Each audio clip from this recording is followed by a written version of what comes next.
Have you ever known exactly what God wanted you to do and still didn't want to do it? Most people think Jonah ran because he was afraid. Afraid of Nineveh, afraid of failure, afraid of what might happen. But the truth is much deeper. Jonah wasn't running from Nineveh. Jonah was running from God's mercy.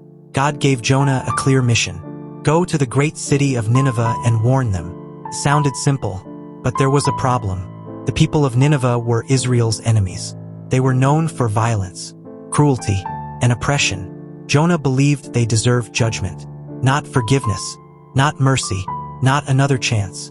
So instead of obeying God, Jonah went in the opposite direction. He boarded a ship headed for Tarshish, as far away as he could go. Imagine that. A prophet trying to run from the God who created the oceans, the God who created the wind, the God who created him. But many of us do the same thing. God calls us to forgive. We hold on to bitterness. God calls us to trust. We choose control. God calls us to love. We choose resentment. Like Jonah, we don't always run with our feet. Sometimes we run with our hearts. As Jonah's ship crossed the sea, God sent a great storm. The waves crashed. The sailors panicked. The ship groaned under the power of the wind. Yet Jonah slept below deck, not because he had peace, but because he was exhausted from running. Eventually the truth came out. The storm wasn't random.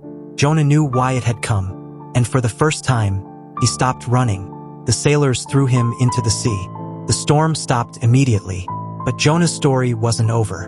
God prepared a great fish, not to punish Jonah, but to rescue him. For 3 days and 3 nights, Jonah sat in darkness, alone with his thoughts, alone with God. And there, in the depths of the sea, Jonah finally prayed.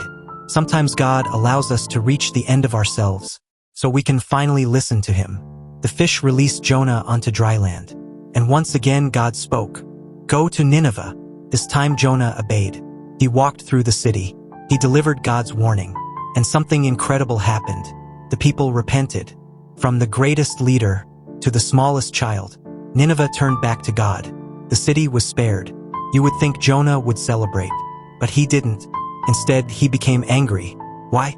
Because God showed mercy, the very thing Jonah was trying to prevent. And that reveals the real reason Jonah ran. He wanted justice, but God wanted mercy. Jonah wanted punishment, but God wanted redemption. And perhaps that is the hardest lesson for all of us. We love receiving God's grace, but sometimes we struggle to see others receive it too. The book of Jonah is not just about a man and a fish. It is about the heart of God. A God who pursues the runaway. A God who gives second chances. A God whose mercy is greater than our understanding. So if you feel far from God today, remember Jonah. You can run from God's plan, but you can never outrun God's love. Jonah 2 verse 9. Salvation comes from the Lord. The moment Jonah stopped running, he discovered that God's mercy had been chasing him all along. God bless you.